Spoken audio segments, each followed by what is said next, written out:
पूछ से लोगन कहा छाहू राम तिलक सुन भाउर। दौड़ के केकई मैया के पास आई। केकई ने पूछा क्या बात है? तो अपनी बीमारी बता रही है। ध्यान देना आप लोग, देखिए दौड़ कितना बढ़िया है। मंथरा कह रही है रानी जी जब से सुनी राम राज्य की बात, तब से बीमारी हो गई क्या? जब से सुनी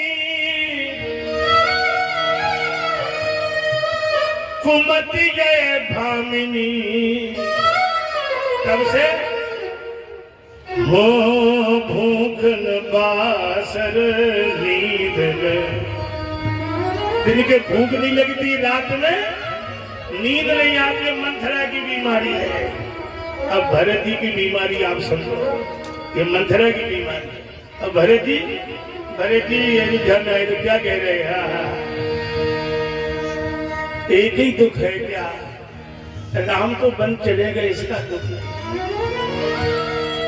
पर दुख एक ही है, प्रभु के इतने कोमल चरण निरावरण, नंगे पैर, इतने चरण कोमल। भरत जी कहते हैं राम लखन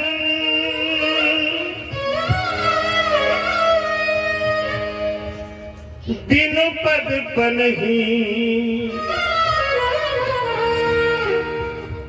बन बनो फिरत देख बन बनहि। नंगे पैर राम लखन सीता नंगे पैर बन बन में घुल रहे हैं, डोल रहे नंगे पैर। तो भरत जी कहते हैं यही दुख दुसह। देखिए भरत जी की बीमारी, यही दुख दुसह चले सोई छाती, अब भूख न बासर नींद न। मंथरा को इसलिए नहीं नींद आती कि राम का राज्य ना हो जाए। अब भरत जी जैसे संत को एक ही दुख है, प्रभु के इतने कोमल चरण, कुछ करने को पर नंगे नंगे कैसे चले? इतने चरण कोमल भगवान। आज लक्ष्मी पैर दबाती है, भगवान कहते मेरी पीड़ा हो रही है। लक्ष्मी जी चक्कर में पड़ गई। इतने कोमल, हाँ, इनके पैर में दर्द होता है। और जब असुरों से युद्ध करते हैं तो असुर इनके खोपड़ी में गदा मारे, मुक्का मारे, तब इनको दर्द नहीं होता। इतनी सी बात सोचनी तो उधर नारद जी आ गए। नारद जी ने प्रणाम करके दो बात एक साथ कह दी। भगवान के चरण कमल से कोमल है और वज्र से कठोर है। नारद का काम ही है। चले गए। अब लक्ष्मी और चिंता में पड़ गई कि हम एक बात तो मानती, भगवान के चरण कोमल है कि दबा रही है, लेकिन भगवान के चरण कठोर कैसे है? भगवान ने सोचा भी यही संशय दूर करने के लिए हमें लीला करनी पड़ेगी। इतनी सी बड़ी बात को, छोटी सी बात को भगवान के जो पहरेदार जय और विजय को बुलाया और उनसे कहा तुम दोनों हाथ में गदा पकड़ो, जितनी ताकत हो मेरी खोपड़ी में प्रहार करो। जय विजय बोले प्रभु ऐसा नहीं होगा, क्योंकि मैं सेवक हूँ। आधे तक सेवक ने स्वामी को कभी मारा नहीं। भगवान बोले देखो पछताओगे? नहीं, तो जाओ। और जैसे ये जाने लगे सोई वैकुंठ के द्वार पर उधर से चार महात्मा सनक सनंदन सनातन सनत कुमार दर्शन के लिए आ रहे थे। ये अंदर को करें, ये बाहर को 3 बार धक्का दिया, बाहर निकाला।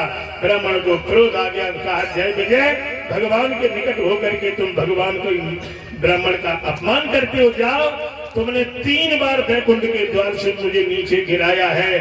तुम दोनों भाई 3 बार जन्म ही असुर की धरती पर जाओगे। जय विजय बोले हमें नहीं लेना, तुम श्राप तो हम ही के भगवान के निकट है। तो झगड़ा जब होने लगा तो भगवान चल करके आ गए। क्या बात है, सारी बात बताइए। भगवान बोले जय विजय ये हमारी इच्छा है, ये है हमारी इच्छा, आप स्वीकार करो। तो जय विजय बोले हम प्रभु आपके बगैर दर्शन के धरती पर एक दिन नहीं रह सकते, 3 जन्म कैसे कटेंगे? तो भगवान ने आश्वासन दिया तुम आगे चलो और तुम्हारा उद्धार करने के लिए तुम्हारे पीछे ही हम दो जन्म लेके आएंगे। तो ध्यान देना, भगवान बोले ये श्राप लगा है लक्ष्मी के कारण, तो एक जन्म तो तुम्हारा दोनों भाइयों का उद्धार करेंगे ये लक्ष्मी, और 2 जन्म हम करेंगे।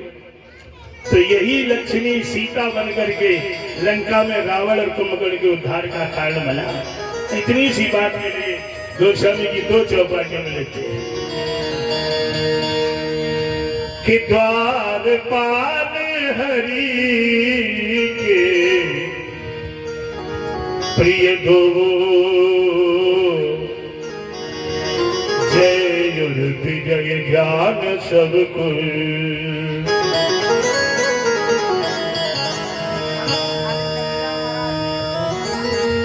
विप्र श्राप तेरे दोनों भाई,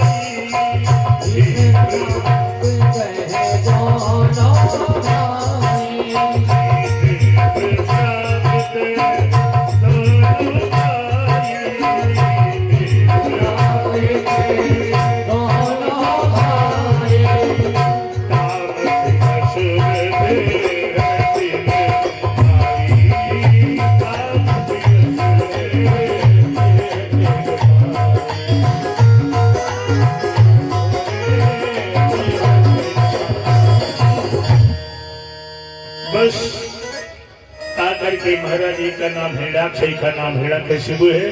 हिरण्याक्ष हिरण्यकशिपु दोनों ने अगर तपस्या की और महाराज हिरण्याक्ष आया, उसने पृथ्वी की चटाई बगल में दबा के ले गया, रसातल में रख दी।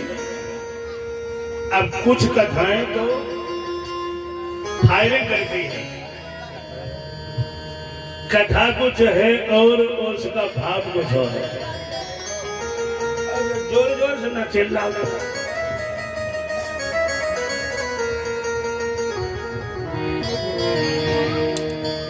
बोलो बाकी बिहारी लाल की।